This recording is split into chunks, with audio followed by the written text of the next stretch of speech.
오늘 이 말씀을 보면 빌립이라는 한 사람이 등장을 합니다. 빌립은 예수님의 12제자 중에 한 사람입니다. 오늘 빌립이 1장 44절 말씀해 보니까 빌립은 안드레와 베드로와 한 동네 베세다 사람이라고 기록이 되어 있습니다. 추측컨대 이 빌립도 베세다 사람의 어부에 직종을 가지고 있었던 그런 사람이었던 것 같습니다. 근데 그 어부들의 원래 어부들이 원래 가지고 있는 성격과 또 이 성품과 달리 이 빌립은 조금 다른 성격을 가지고 있었습니다. 어떤 성격이 있었냐면 빌립의 성향 자체가 분석적이고 또 매우 조심스럽고 계산을 잘 하는 사람이었습니다. 그래서 모든 것을 따지고 계산해서 정확한 값이 나오지 않으면 움직이지 않는 캐릭터였습니다. 하지만 이 정확함이라는 이 기준이 누구였냐면 바로 빌립 자신이었다는 것입니다. 빌립과 같은 사람은 정확하기 때문에 큰 실수를 하지 않습니다. 하지만 정확해야 움직이기 때문에 쉽게 믿음을 가지지 못한다는 치명적 약점이 있습니다.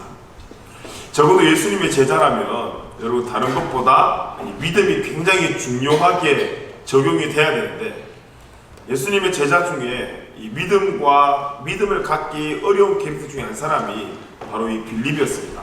그만큼 계산적이고 정확한 사람이기 때문에 눈에 보이는 증거 없이 결코 움직이지도 않고 믿지도 않았던 그런 캐릭터였습니다. 빌립뿐만이 아니라 우리 가운데도 쉽게 믿음을 가지지 못하는 사람들이 있습니다. 왜 그들이 믿음을 가지지 못하는가 라고 물어보면 첫째는 이해가 되지 않는다는 거예요. 그리고 내가 그것을 믿을 수 있는 이 증거를 보여달라는 겁니다. 뭔가 정확하게 내가 그 길을 갈 수 있는 뭔가를 보고 내가 믿겠다는 거예요. 그래서 그런 사람들과 이야기를 하면서 이렇게 설득도 해보고 저렇게 설득도 해보고 아니면 뭐 논증 아닌 논증도 해보지만 해결이 잘 되지가 않죠. 빌립도 그런 사람이었습니다. 그러던 어느 날 빌립이 예수님한테 이런 질문을 던졌어요. 요한복음 14장에 8절 말씀에 보면 빌립이 이르되 주의 아버지를 우리에게 보여주옵소서 그리하면 족하겠나이다. 이 빌립의 성격이 그대로 여기 담겨져 있습니다. 빌립이 예수님 앞에 하나님을 보여달라고 이야기했어요. 하나님을 보여달라고 이야기한 빌립에게 예수님께서 어떻게 말씀하셨냐면 9절 말씀해 보니까 이렇게 말씀하셨어요. 우리가 좀 읽어보겠습니다. 시작. 예수께서 이르시되 빌립아 내가 이렇게 오래 너희와 함께 있으되 내가 나를 알지 못하느냐 나를 본 자는 아버지를 보았거늘 어찌하여 아버지를 보이라 하느냐. 네. 말씀의 의미가 뭐냐면 하나님과 동행하는 삶이란 어떤 한 값을 보고 살아가는 삶이 아니라 우리의 삶 전체가 하나님과 동행하는 삶이라는 거예요. 근데 잘못된 신앙은 뭐냐면 우리가 하나님을 믿고 기도를 하고 말씀 가운데 거하면 내 삶에 뭔가 눈에 보이는 뚜렷한 증거물이 하나 나타나야 된다는 거예요. 적어도 내가 예수님을 믿고 예배를 하고 하나님을 내가 섬긴다고 한다면 그렇지 않은 사람과 뭔가 비교되는 뭔가 물증이 하나 있어야 된다는 거예요. 그래서 계속해서 사람들이 잘못된 신앙이 나의 열심히 뭔가를 얻어낼 수 있다라는 그 시작으로부터 신앙생활을 하다 보니까 하나님은 나와 아무 이유 없는 그냥 사랑해서 관계를 맺기 원하는데 우리는 계속해서 관계에 이유를 덜먹이기 시작했습니다. 빌립의 질문이 그런 질문 아니겠습니까? 하나님이 있다면 좀 보여달라고. 근데 지금 빌립이 그렇게 살아갈 수 있는 이유 자체가 하나님이 계시기 때문에 하나님이 너와 함께 하시기 때문에 그렇게 산다는 것을 네가 왜 알지 못하느냐 지금 예수님께서 이야기하는 것입니다. 결국 이 빌립은 껍데기만 바라봤을 뿐 이 본질을 들여다보는 영적 시력이 약했습니다. 그래서 믿음은 뭐예요? 보이지 않는 것을 보는 것이 믿음이에요. 이 보이지 않는 것을 본다라는 것은 우리가 신체에 달려있는 이 두 눈으로 본다는 말이 아니라 우리의 마음의 눈으로 본다는 거죠. 그래서 내가 설명할 수 없는 것을 자꾸 설명하고 설득한다는 것 자체가 영적 세계에 이게 불가능하다는 거예요. 우리가 어떻게 하나님에 대해서 다 설명할 수 있겠습니까? 우리가 어떻게 예수님에 대해서 하늘나라의 어떤 이 숨겨져 있는 비밀에 대해서 어떻게 우리가 다 설명하겠습니까? 그래서 우리에게 뭘 주셨습니까? 성경을 줬잖아요. 교회 갈 일이 뭡니까? 우리가 설명하는 것이 아니라 그 설명이 되어 있는 성경의 말씀의 현장으로 이끌어 나가는 것, 인도해 나가는 것, 이것이 교회의 사명입니다. 이렇게 계산적이고 뭔가 증거가 있어야 되고 그래야지 믿어야 되는 이런 성격을 가진 사람들은, 이런 빌립과 같은 사람들은 가슴에 쉽게 불이 잘 붙지 않습니다. 우리도 분명히 이 빌립과 같은 사람들이 있을 것입니다. 분석적이고 또 머리도 좋고 또 지적이고 능력도 탁월합니다. 머리는 비상한데, 머리는 너무나 좋은데 가슴이 싸늘해서 쉽게 흥분되지가 않는다는 거예요. 그래서 이 시간 누릴 수 있는 은혜를 그냥 누리면 되는데, 이 은혜 앞에서 내가 값을 정하고 또 뭔가 내가 정확해야지만이, 또 나에게 보여지는 것이 정확해야지만이, 또 내가 이해되어야지만이 내가 이렇게 듣겠다라고 생각해버리면 결국 우리 마음속에 의심이라는 게 작동하게 되고, 그래서 예배를 드리고 예배 가운데 주시는 은혜를 누리기보다 예배를 평가한다고 예배를 놓치는 경우가 많다는 것입니다. 이런 사람이 생각과 행동에서 모든 것을 주님 앞에 올바로 쓰임받을 수 있는 길은 무엇인가? 우리 빌립의 삶을 통해서 두 가지를 우리 두 주가 함께 좀 나누었으면 좋겠습니다. 오늘 첫 번째로, 이런 사람들에게 필요한 것이 있습니다. 뭐가 필요하냐면 설득도 아니고 논쟁도 아니고, 이런 사람들은 진정한 실체인 예수 그리스도를 만나는 것이 중요합니다. 오늘 우리가 본 요한복음 1장 43절에서 46절의 본문의 말씀을 다시 한번 우리가 읽어보겠습니다. 다시 한번 읽어보겠습니다. 시작. 이튿날 예수께서 갈릴리로 나가려 하시다가 빌립을 만나 이르시되 나를 따르라 하시니, 빌립은 안드레와 베드로와 한 동네 벳세다 사람이라. 빌립이 나다나엘을 찾아 이르되 모세가 율법에 기록하였고 여러 선지자가 기록한 그 일을 우리가 만났으니 요셉의 아들 나사렛 예수니라. 나다나엘이 이르되 나사렛에서 무슨 선한 것이 날 수 있느냐? 빌립이 이르되 와서 보라 하니라. 아멘. 빌립은 예수님을 만나고 난 다음에 그 다음 한 일이 뭐였냐면, 이 바로 그 만난 예수님을 전하는 거였어요. 전도였습니다. 나중에 이 나다나엘에게 복음을 증거할 수 있는 기회가 생겼는데, 빌립과 나다나엘 그리고 도마, 마태, 이들의 특징이 뭐냐면 생각이 많은 사람이라는 거예요. 분석적인 사람입니다. 똑똑한 사람들입니다. 그렇기 때문에 이들이 지금 구약시대 때부터 성경에 기록되었던 이제 이스라엘의 구원자, 메시아가 올 것이다라는 것에 대해서 이제 구원자가 오나보다 라고만 생각하는 것이 아니라 굉장히 심사숙고하고 생각하고 있었습니다. 그 메시아를 기다리고 있었어요. 어떻게? 철저하게 기다렸어요. 그래서 그 메시아를 바라보기 위해 분석하려고도 분명히 준비했을 것이고, 이 메시아가 진짜인지 아닌지를 분별해내기 위해서도 충분하게 준비했던 캐릭터가 바로 이와 같은 캐릭터였습니다. 요한복음 1장 45절에 보면 빌립이 나다나엘을 찾아 이르되 모세가 율법에 기록하였고 여러 선지자가 기록한 그 일을 우리가 만났으니 요셉의 아들 나사렛 예수니라. 지금 빌립이 예수님을 만나고 난 뒤에 나다나엘에게 어떻게 소개를 하냐면, 성경에 적혀져 있던 예언의 말씀 순서대로 나다나엘에게 예수님을 소개했습니다. 똑같은 어부지만 베드로 같았으면 그냥 내가 예수님 만났어 라고 그냥 한마디 하면 끝났을 것을, 분석적인 성격을 갖고 있던 이 빌립은 설명이 굉장히 구체적입니다. 근데 그 설명을 듣는 나다나엘도 구체적인 설명을 들어야지만이 들을 수 있는 성격의 소유자였어요. 우리 가운데도 그런 성격이 있잖아요. 누구는 간단하게 설명을 좋아합니다. 긴 설명 별로 안 좋아해요. 근데 어떤 사람은 간단하게 설명하는 것을 싫어해요. 길게 설명하는 것을 좋아합니다. 저도 저희 집에 저랑 와이프가 성격이 완전히 정반대거든요. 저는 간단하게 말하는 걸 좋아하고 아내는 길게 풀어 이야기하는 것을 좋아해요. 그래서 그러다 보니까 이게 참 이게 간단한 문제인데도 이 아내랑 같이 일하게 되면 5분 만에 끝낼 문제를 막 10분, 15분, 어떤 때는 뭐 20분, 하루 이틀. 그래서 제가 아내랑 제일 많이 처음에 싸웠던 게 뭐냐면, 저는 물으면 바로 대답이 나와야 되고 아내는 생각을 해야 돼요. 처음에 되게 많이 싸웠어요. 야 이거 뭔데? 라고 물어보면 가만히 있어요. 그럼 제가 그걸 참지를 못해요. 왜 대답을 안 해? 그럼 또 가만히 있어요. 그럼 내가 참지를 못하고 너 나 무시해? 라고 시작하면서 나 혼자 막 화를 내는 거예요. 그러다 결국은 나 너랑 이야기 안 해서 뛰쳐나오는 거예요. 한 2년 그렇게 싸우다 보니까 우리 와이프가 나를 무시해서 그런 게 아니라 얘 성격이 그런 거구나. 하나님이 얘를 이렇게 만들었나 보다 생각하고 요즘은 방법을 좀 다르게 해서 질문을 던져요. 아침에 야 이거 뭐야? 하고 질문 던지고 눈 한번 쳐다보고 나가요 그냥 저는. 그리고 제 일정 다 돌아보고 저녁에 들어와서 그래서 라고 하면 그때 이야기를 다 해줍니다. 하루 동안 이야기할 수 있는 준비할 수 있는 시간을 줬으니까 얼마나 또 열심히 이야기하겠어요. 그렇게 맞춰가다 보니까 이게 또 더 풍성해지고 제가 생각하지 못한 것까지 아내에게 들을 수 있는 또 그런 은혜가 있더라고요.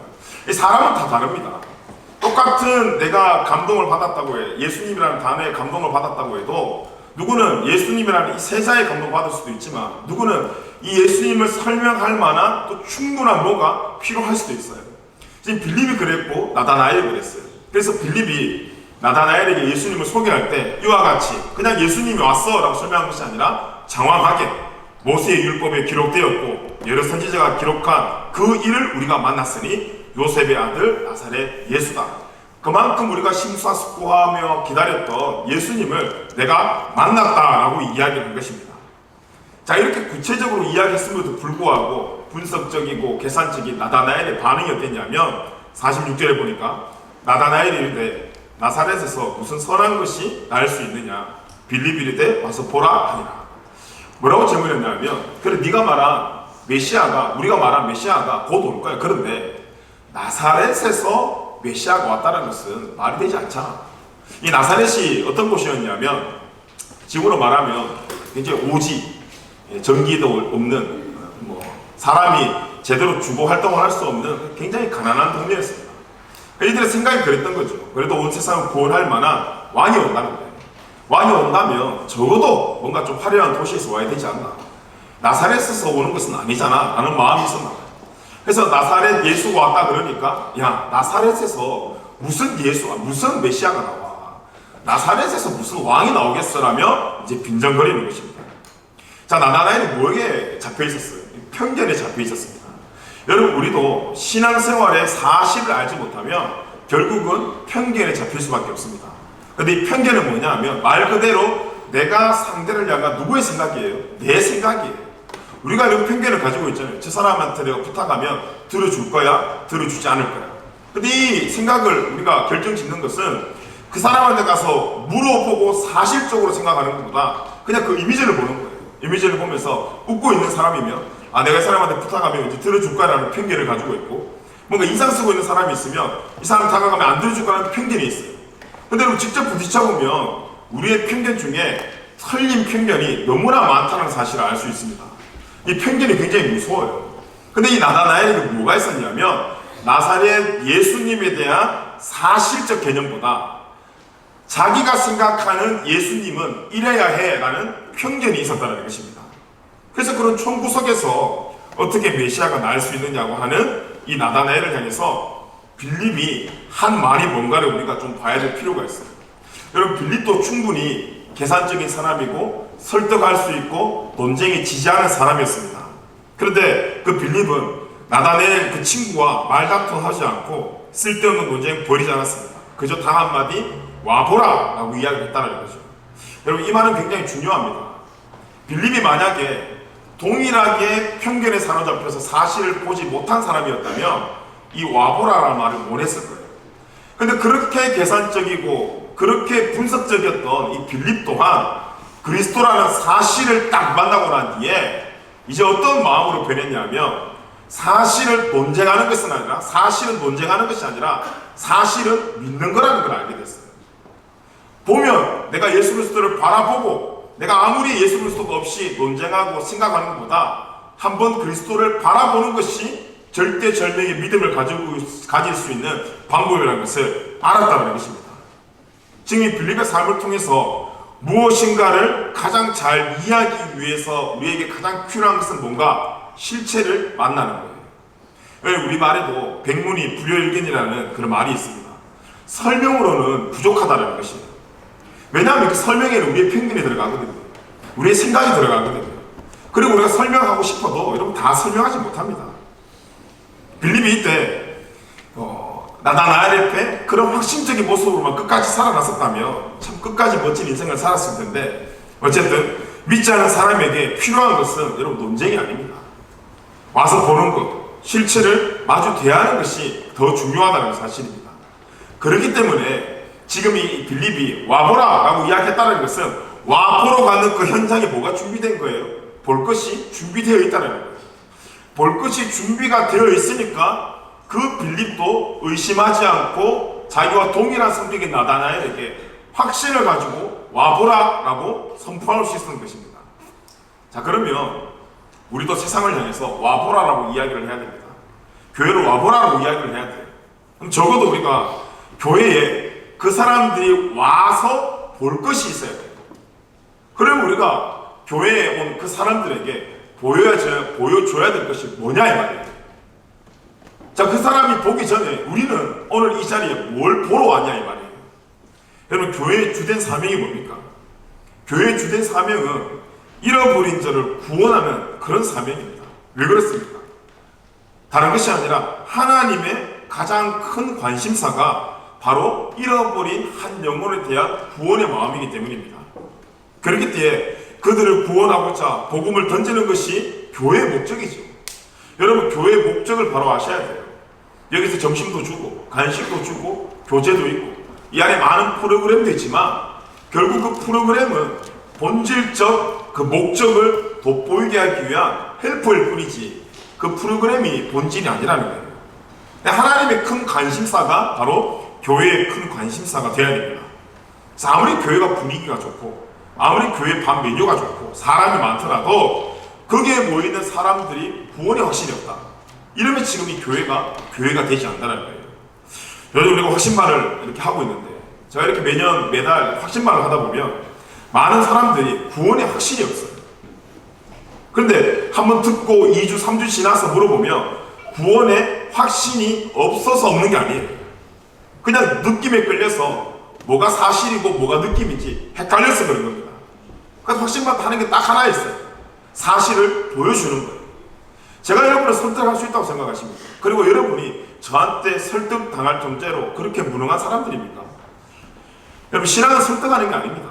제가 오늘 아무리 여기서 연설을 하고 아무리 크게 소리를 질러도 여러분 말에 설득당할 정도로 우리가 그렇게 연약한 존재들이 아닙니다. 확신만도 그냥 우리가 말로 설득해서 너 구원의 확신을 가질 수 있는 거, 구원을 뭐 X로 두고 확신을 Y로 두고 계산해가지고는 이렇게 해보니까 이 값이 이게 나왔네 이게 아니라 그 확신만 시간 동안 하는 것은 사실을 뭐 하는 거예요? 보여주는 거예요. 보여주면 사람의 말이 아니라 보여주면 그 보는 사람들은 뭘 얻게 되냐면 확신을 얻게 된다는 것입니다. 사실을 말씀으로 보여주고 알려주는 것, 그것이 바로 우리 교회라는 겁니다. 왜 그런가? 예수님께서 이 땅에 오신 목적이 다른 것이 아니라 그 죄인을 구원하기 위해 이 땅에 오셨어요.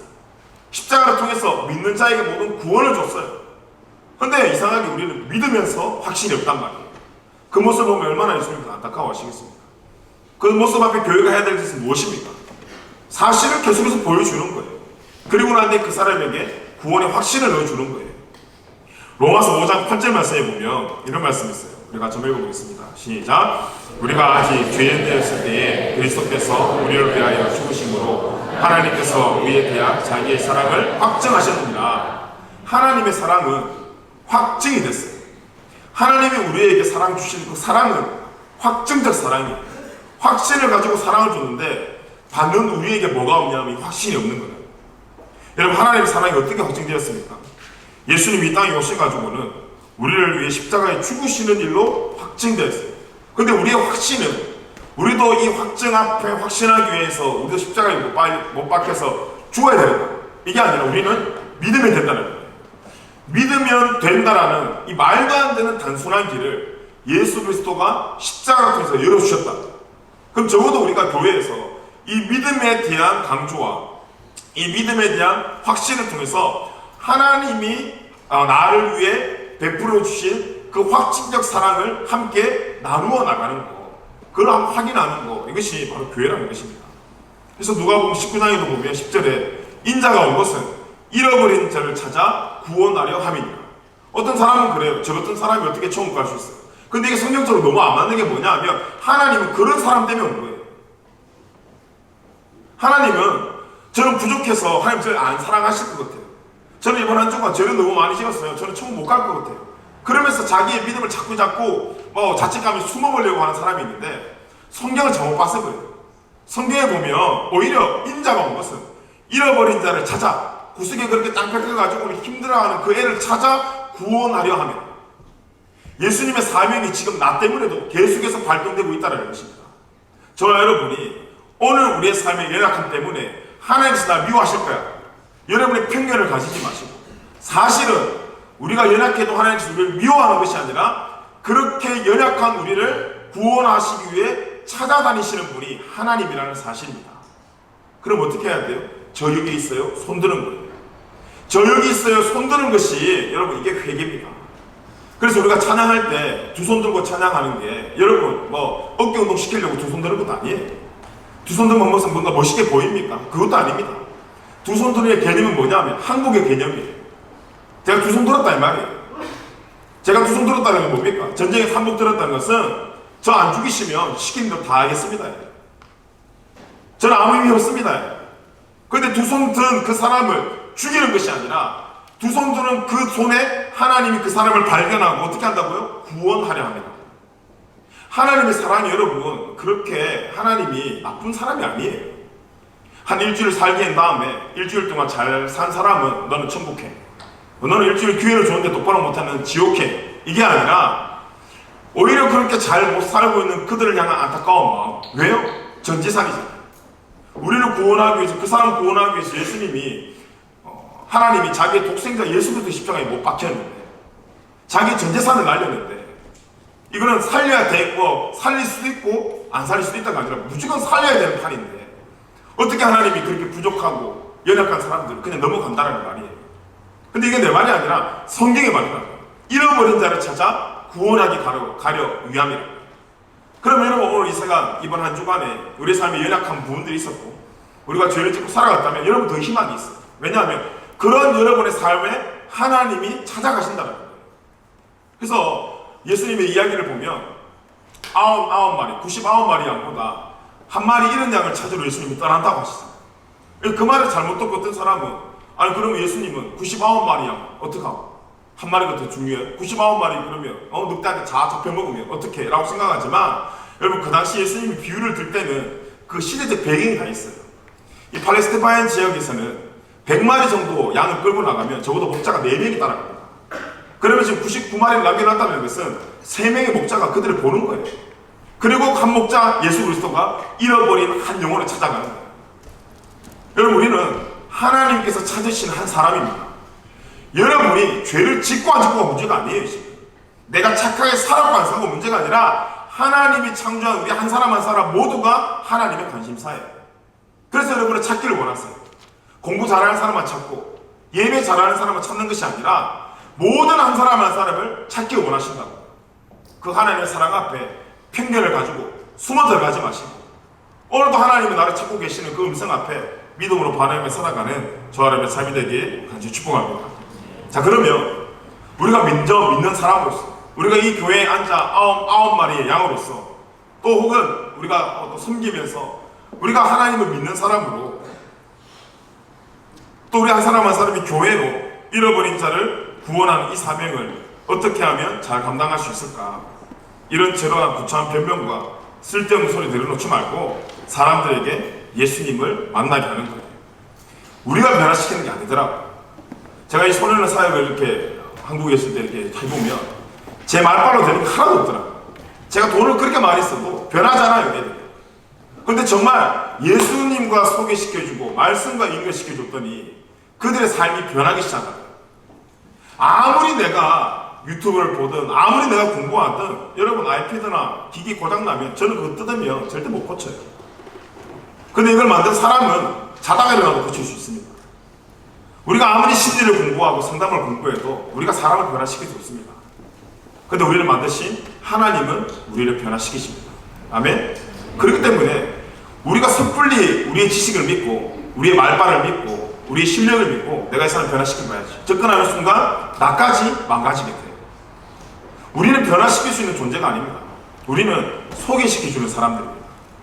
저를 포함해서 우리 모두는 소개시켜주는 사람입니다. 여러분 만약에 제가 지금 이 이야기를 하고 제 순서 뒤에 방탄 가수들이 나와가지고 공연하는 생각합시다. 지금 여러분 제가 이야기하는 게 이게 들리겠습니까? 얼마나 못마땅하겠어요. 네가 뭔데 지금 방탄 앞에 나와서 그 이야기하냐? 뭐 아무 들지 않겠어요. 제가 이제 소개를 하는 거예요. 자, 이제 뒤에 방탄이 나옵니다. 자, 한 사람 한 사람 프로필을 소개하겠습니다. 좋아요? 안 좋아요.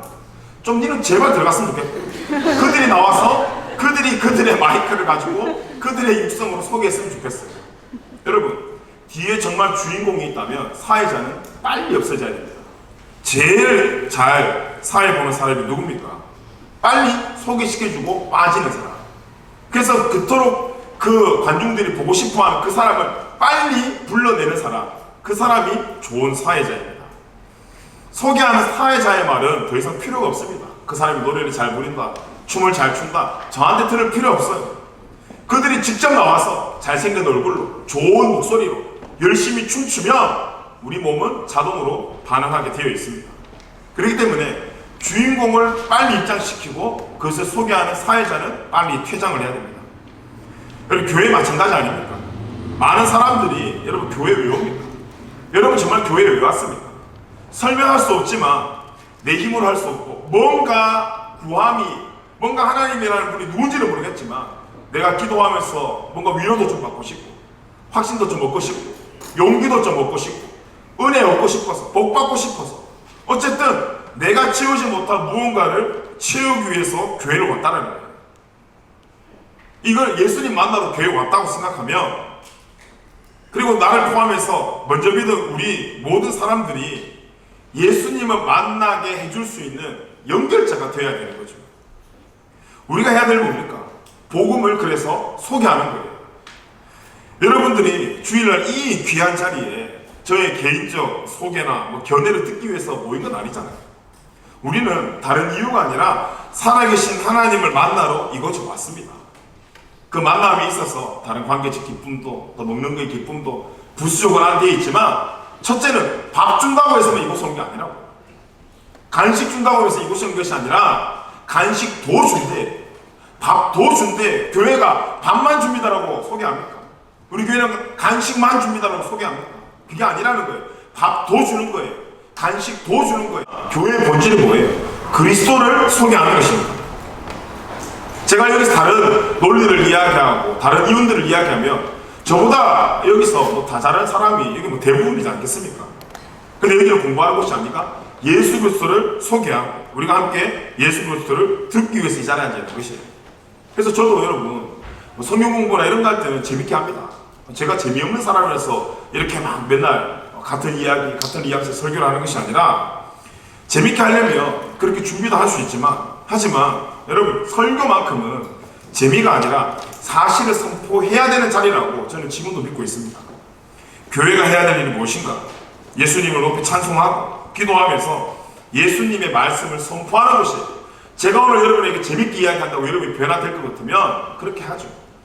근데 재미는 재미로 끝나요. 아무리 제가 여러분 앞에 제 삶의 이야기를 하면서 깨르르 한번 웃어도 웃는 그 순간뿐이 제 삶의 감정, 그 웃기는 그 한 커트의 감정이 여러분의 삶을 절대 변화시키지 못합니다. 근데 단 한 구절의 성경 말씀이 우리의 삶을 변화시키더라고요. 그럼 적어도 이 예배 가운데 흘러나가야 될 말은 어떤 사람의 이야기가 아니라 예수 그리스도의 복음의 말씀이 정확하게 선포가 돼야 된다는 것입니다. 그럼 교회가 할 일은 뭔가? 딱 하나예요. 예배의 목적은 뭔가? 딱 하나예요. 그리스도를 소개하는 거예요. 그리스도를 보여주는 거예요. 때로는 문화적 접근이라는 핑계로 마땅히 드러나야 될 예수님의 모습이 감춰지는 경우들이 있습니다. 하지만 어떤 교회가 좋은 교회입니까? 예수님이 크게 보이는 교회가 여러분 좋은 교회 아니에요. 어떤 교회가 진짜 교회입니까? 예수님의 말씀이 힘있게 선포되는 교회가 여러분 좋은 교회 아닙니까? 여러분 저를 위해서 기도해 주실 때 이런 부분에서 기도해 주시면 좋겠어요. 저도 욕심이 있어요. 이렇게 앞에서 얼마나 신기한 줄 아세요? 앞에 서 계시면 저는 앞에 있고 여러분 제 말을 듣고 있어요. 이게 너무 신기해요. 지금. 제가 뭐라고 앞에 서 있고 200명의 사람들이 제 말을 듣고 끄덕끄덕하고 웃고 하는 게 되게 신이 나요. 정신 똑바로 안 차리면 여기가 내 토크쇼가 되어버리잖아요. 저도 그래서 어쩔 때는 막 재밌게 하면서 분위기 좋게 만들고 싶어요. 근데 그 분위기 좋음으로써 그 뒤에 받을 하나님의 어떤 진노로 생각하면 그건 또 아니라는 생각이 들고 매일매일 그 중간에서 저도 싸우고 있는 거거든요. 저희 교회에 유튜브 애들이 많습니다. 그 유튜브 애들한테 제가 지나가면 귀엽다고 사탕을 하나씩 던져줘요. 그럼 걔들이 그걸 받아먹고는 집에서는 사탕을 안 주잖아요. 저한테 와요. 한 개 더 주세요. 기쁜 마음으로 또 줘요. 2개, 3개, 4개, 잘 먹는다고 해서 많이 먹으라고 해서 사탕 막 줘요. 그러면 걔들이 제 주변에 구름대처럼 몰립니다. 막 박수 치고 자식이다 그러고 누가 제일 좋아? 그러면 내가 좋다 그러고 걔들을 제 사랑으로 만들 수 있어요. 근데 제 집에 있는 꼬맹이들한테 저 사탕 절대 안 줍니다. 저 몰래 사탕 딱 걸리면 뼈와 살이 분리되는 고통을 제가 절대 주지 않아요. 여러분, 첫 번째가 사랑입니까? 두 번째가 사랑입니까? 첫 번째, 두 번째 다 사랑이에요. 근데 첫 번째 사랑은 나를 위한 사랑이에요. 걔들이야 이빨 썼든 말든 나만 칭찬받으면 되는 사랑이에요. 두 번째 사랑은 저는 애들한테 좀 인기 없는 아빠가 돼요. 아빠는 우리 달라는 거 주지도 않아. 그런데 결국 걔들은 이를 치료할 수 있는 고통에서 벗어나는 그런 은혜를 입은 거예요. 저는 오늘 예배 시간에 저뿐만이 아니라 우리 조장들도 리더들도 두 번째 사랑을 선택했으면 좋겠어요. 근데 두 번째 사랑은 좀 힘들어요. 왜냐하면 애들이 우리 엄마는 되게 좋아하는데 아빠는 무서워, 아빠는 싫어해요. 근데 애들과 친해지시는 방법이 있긴 있거든요. 맨날 사탕 사주면 돼. 쟤들이 사달라는 건 다 사주면 돼. 그런데 그렇게 사주면 걔 인생 망해요. 저도 여러분에게 재밌는 이야기 할 수도 있어요. 여러분 웃기려고 그러면 지금 마음껏 지금도 웃길 수도 있어요. 근데 그렇게 웃겨서 나를 높일 것인가? 아니면 저 인간은 맨날 저렇게 심각하고 맨날 말씀만 이야기하고 맨날 뭔가 잘못했나? 왜 저렇게 맨날 저렇게 저런 소리만 하나? 나에 대한 이미지는 좀 떨어지겠지만 어쨌든 우리가 먹고 살아야 될 말씀을 드려야 될 것인가? 아무리 기도하면서 생각해봐도 두 번째인데 저도 연락한 사람이잖아요. 계속 이 두 번째와 첫 번째 사이 중간에서 팽팽하게 긴장하고 있더라고요.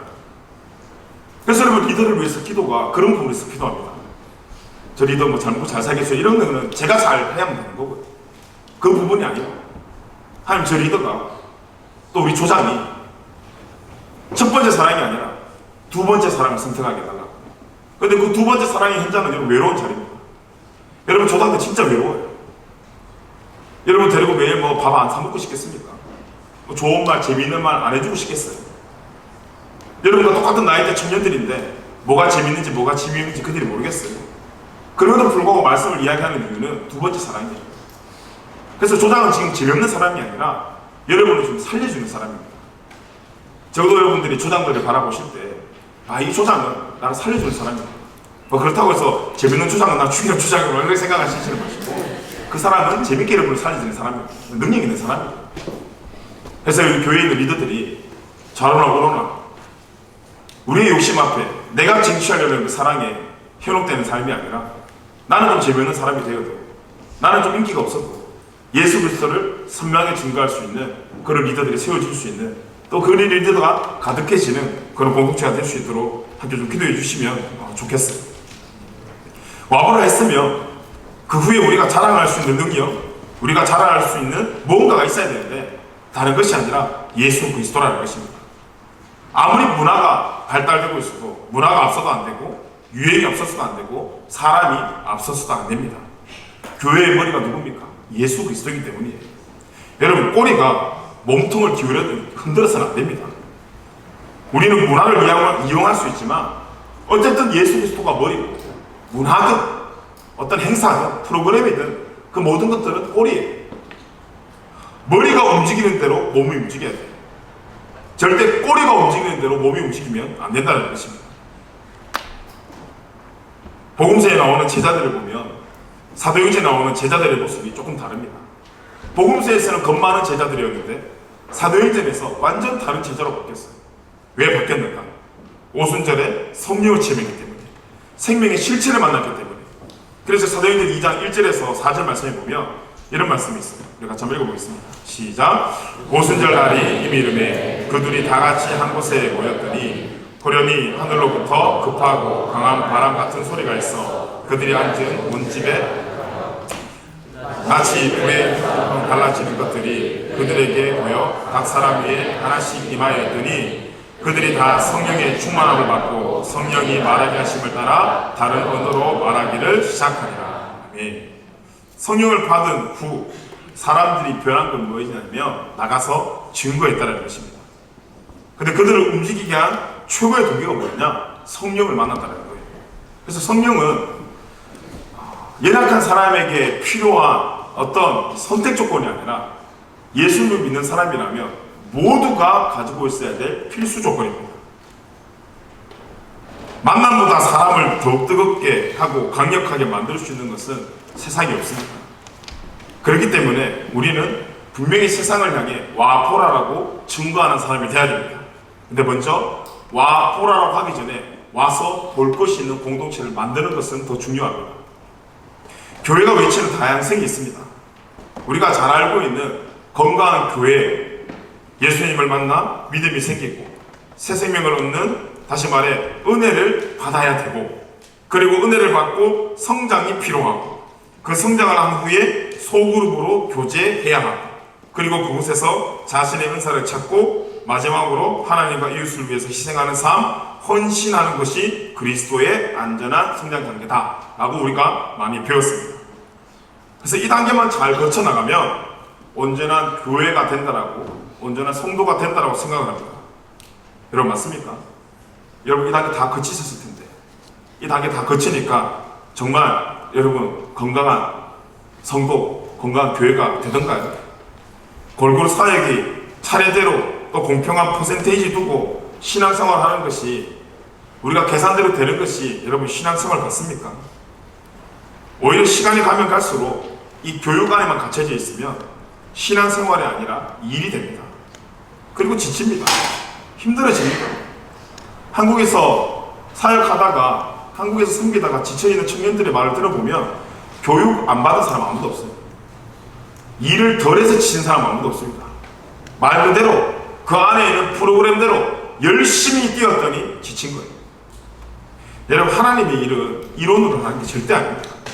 하나님을 만나지 못하면, 은혜를 전적으로 받지 못하면 뒤에 따라오는 여러 가지의 열매를 결코 맺을 수가 없습니다. 그래서 우리가 헌금 이야기할 때 한번 말씀드렸는데, 내가 무엇을 하는가 보다 내가 이 일을 하고 있는 내 앞에 계신 이분이 누군가가 더 중요하다는 것입니다. 그래서 관계가 없는 사역은 모든 것이 노동이 될 수밖에 없습니다. 그래서 우리에게 뭐가 필요하냐면 문제는 예배가 필요한 거예요. 사역의 원동력은 여러분 분석하고 배분하는 게 아닙니다. 관계로 하는 거예요. 매뉴얼로 하는 것이 아닙니다. 여러분 연애 우리가 매뉴얼 몰라서 안 합니까? 남자가 여자를 만나 어떻게 하면 여자가 기뻐하고 우리가 그건 몰라요. 근데 왜 여러분은 남자친구고 여자친구가 없습니까? 매뉴얼대로 안 되기 때문에. 관계는 매뉴얼로 하는 게 아닙니다. 그렇게 따지면 지금 남자하고 여자 없는 사람들이 절망할 필요가 뭐가 있어요? 근데 절망을 왜 합니까? 매뉴얼대로 해보니까 안 되더라는 거예요. 나도 장미꽃 백송을 사서 그녀에게 갖다 줬는데 퇴짜를 받는 거예요. 이거 뭐예요 도대체? 그럼 단잎꽃을 사서 그녀에게 준 모든 것이 그에게는 뭐가 되는 거예요? 고난이 된 거예요. 우리도 하나님하고 똑같은 거예요. 교회에서 이렇게 교육을 했어요. 그러면 교육대로 우리가 움직이면 그 안에 기쁨이 있어야 되는데 기쁨은커녕 그 안에 절망이 있더라는 거예요. 여러분 그래서 매뉴얼대로 먼저 가는 것이 아니라 관계를 두고 해요. 내가 이 여자를 사랑하고 단잎꽃 백송이는 정말 그 매뉴얼에 나오는 것처럼 이 여자가 뿅 가는 거예요. 하나님을 사랑하고 난 뒤에 하는 사역은 정말 말씀의 매뉴얼 들으면 그 안에 기쁨이 있어요. 근데 우리가 그 기쁨만, 그 평안만, 그 복만 구한 나머지 일만 하면 그게 되는 줄 알았어요. 관계는 제쳐버리고 꽃만 사주면 이 사람 무조건 나랑 결혼하는 줄 알았어요. 근데 그게 아니더라고요. 비싼 가방만 사주면 이 여자가, 이 남자가 나한테 넘어올 줄 알았는데 그게 아니더라는 거예요. 오히려 관계가 되면 그 선물 없어도 넘어올 수 있어요. 오히려 하나님과 관계가 되면 여러분 일상에 많은 교육이 없어도 하나님을 사랑할 수 있는 마음이 생긴다는 거예요. 근데 우리가 와서 보는 것도 뭐라는 거예요? 결국은 하나님이 원하시고 하나님께서 계획하시는 말씀 안의 사실적보다 자꾸 우리 안에 편견이 너무 많다라는 거예요. 교회 안의 신앙의 성장에 편견이 많다라는 것입니다. 그럼 우리가 해야 될 게 뭔가? 우리가 먼저 이 교회에 와서 봐야 될 것은 실체인 하나님의 말씀을 보는 것이 굉장히 중요하다는 것입니다. 그래서 여러분 교회 안에서의 교제는 다른 세상과 교제가 조금 다릅니다. 교회 안에서 여러분 특별히 우리 조 안에서 교제한다고 날마다 커피집 가가지고 커피 먹으면서 밥 먹으면서 성경 공부 하나 보세요. 성경 공부가 되나? 여러분, 그 안에는 진정한 나눔을 할 수가 없습니다. 배는 부를 수 있어요. 근데 항상 마음속 영이 항상 갈급해지고 있고 굶주리고 있습니다. 저도 밥 먹는 자리에서는 이야기 잘 안 합니다. 밥 먹는 자리에서는 여러분 나눔에 집중을 못 합니다. 저도 신방할 때요, 이제 밥 시간 되면 청년들은 밥 먹어요. 근데 밥 먹을 때 이야기 잘 안 합니다. 다 먹고 커피 마시러 가자 해서 거기서 이야기합니다. 왜 그러냐면 밥 먹을 때 저 실컷 이야기하면 그 없어지는 음식들이 자꾸 내 눈에 보이잖아요. 나도 그게 먹고 싶은데 그럼 내 마음속에 조급함이 생겨요. 한 10분 충분한 이야기하고 싶은데 내가 10분 이야기하다가는 앞에 있는 하나도 못 먹을까봐 그래 하나님께서 널 사랑하실 거야 하면서 말고 그냥 대충 이야기하고 아니 먹기 바쁜 거예요.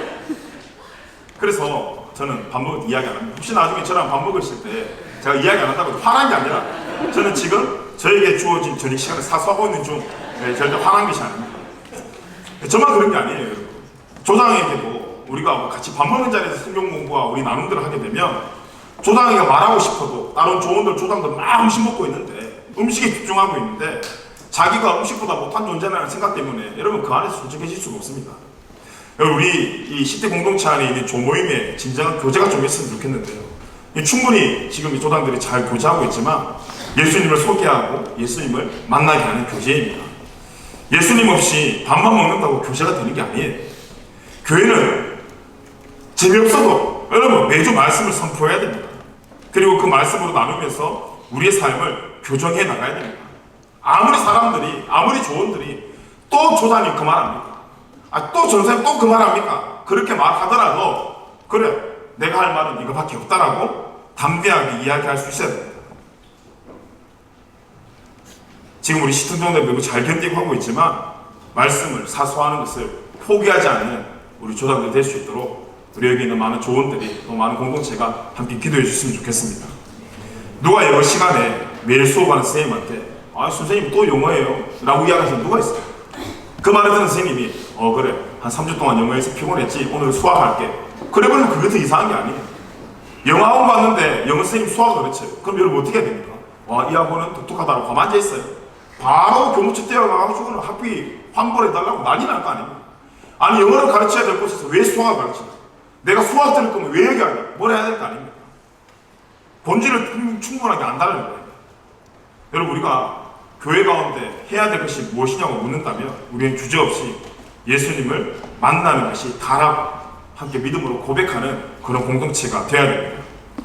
혹시 여기 빌립과 같이 나다나엘과 같이 복잡한 인생이 있다면 와보면 돼요. 또 여러분 주변에 그런 친구들이 있다면 데리고 와보면 돼요. 그런데 오기 전에 와서 볼 것이 있어야 돼요. 예수님이라는 생명의 실체를 만나면 우리의 삶의 문제들이 해결되기 시작합니다. 우리 공동체에 와서 예수님을 볼 수 있는 모임들이 많습니다. 주일 예배가 있고 토요일 우리 아리엘 교회 찬양 예배가 있고 새벽 기도가 있고 성경 통독이 있고 근데 이런 이야기하면 나다나엘처럼 이야기해요. 나사렛에서 무슨 선한 게 나겠냐? 아니 토요일 예배 가면 뭐가 생기냐? 새벽 예배 간다고 뭐가 생기냐? 성경 통독 간다고 뭐가 생기냐? 편견에 가득 찬 사람들이 있습니다. 근데 그분들에게 오늘 말씀을 우리가 의거해서 설득할 마음보다 이 말하고 싶다. 와보라는 거예요. 와서 한번 보라는 거예요. 와서 한번 기도해 보라는 거예요. 와서 기도도 안 해보고 와서 말씀도 안 하고 그냥 팔짱 끼고 앉아가지고 편견에 사로잡혀가지고는 아니 뭐 토요일에 가서 기도한다고 뭐가 될까? 새벽에 가서 기도한다고 뭐가 될까? 응답 안 되면 새벽에 잠도 잘 걸 아까워하지. 그런 편견에 갇힌 인생이 아니라 빌립이 나다나엘에게 와보라고 했던 것처럼 그래서 나다나엘이 와서 그리스도를 만나 변화된 것처럼 우리도 동일하게 편견을 가지고 있는 인생이 아니라 와서 그리스도의 실체를 확인하고 말씀의 능력을 확인하고 기도의 능력을 확인하고 그래서 하나님의 쓰임받는 그런 인생이 저와 여러분의 삶이 되게 간절히 축복합니다. 여러분 잘 정리된 거짓말보다 정리 안 된 것 같지만 진실이 강합니다. 빌립은 잘 정리할 수 있는 사람이었습니다. 그런데 잘 정리해서 자기의 말로 설명한 것이 아니라 와보라는 말이 여러분 나다나엘 입장에서는 얼마나 투박한 말입니까? 아니 이 자식이고 내 성격 알면서 그딴 식으로 말을 해? 할 수 있어요. 왜 와봐야 되는지 육한 원칙에 이야기 안 하는 그 빌립 앞에 서운할 수도 있어요. 그런데 여러분 정리 잘 된 거짓말보다 정리 조금 안 됐지만 투박함, 정직함, 진실함이 더 강하다는 것입니다. 혹시 우리 삶 가운데 문제가 있습니까? 여러분 인생 가운데 온통 뒤죽박죽인 정리가 안 되는 삶이 있다면 괜찮아요. 왜냐? 그런 사람을 오늘도 하나님께서 찾기 때문에 예수님께 나오는 인생, 그분께 내 삶의 문제를 정직하게 내려놓으면 그 진실이 우리의 건져낸다는 것입니다. 예수님의 제자가 된 초신자와 같은 이 빌립은 마치 정리가 되지 않았고 거칠 것 같은 이론도 없었어요. 와보라, 이 한마디가 얼마나 투박한 말이었어요. 그러나 이 정리되지 않은 이 투박한 한 말, 이 와보라는 이 말 때문에 한 영혼 나다나엘을 살렸고 그 나다나엘과 빌립을 통해 한 시대를 변화시켰습니다. 바로 이런 믿음으로 주님 앞에 나아갈 수 있는 믿음의 사람들이 저와 여러분의 삶이 되길 간절히 축복합니다. 자, 마지막으로 요한복음 12장 44절에서 46절까지 말씀 함께 같이 읽고 찬양하며 기도하겠습니다. 같이 읽어보겠습니다. 시작. 예수께서 외쳐이르시되 나를 믿는 자는 나를 믿는 것이 아니요 나를 보내신 이를 믿는 것이며 나를 보는 자는 나를 보내신 이를 보는 것이니라. 나는 빛으로 세상에 왔으니 무릇 나를 믿는 자로 어둠에 거하지 않게 하려 함이로다. 아멘. 우리 모든 청년들이 오늘 예배를 통해서 다른 것을 보는 것이 아니라 예수 그리스도를 바라보는 은혜가 있었으면 좋겠습니다. 여러분뿐만 아니라 저도, 우리 모두가 오늘 한 자리, 한 장소, 한 시간에서 다른 곳에 마음이 다 메어있는 것이 아니라 우리의 각자의 모든 삶은 달랐지만 우리의 성격과 또 우리의 직장과 또 우리의 모든 꿈들은 다르지만 하지만 그 위를 인도하시는 분 하나님이면 한 분임을 고백하며 나아가는 우리 건강한 예수 그리스도 주 안에서 기쁨을 누리는 귀한 우리 마하나의 공동체 되기에 주님을 축복합니다. 우리 옆에 사람에게 함께 그렇게 인사드리겠습니다. 이번 한 주간 우리 함께 주님을 바라봅시다. 이렇게 하면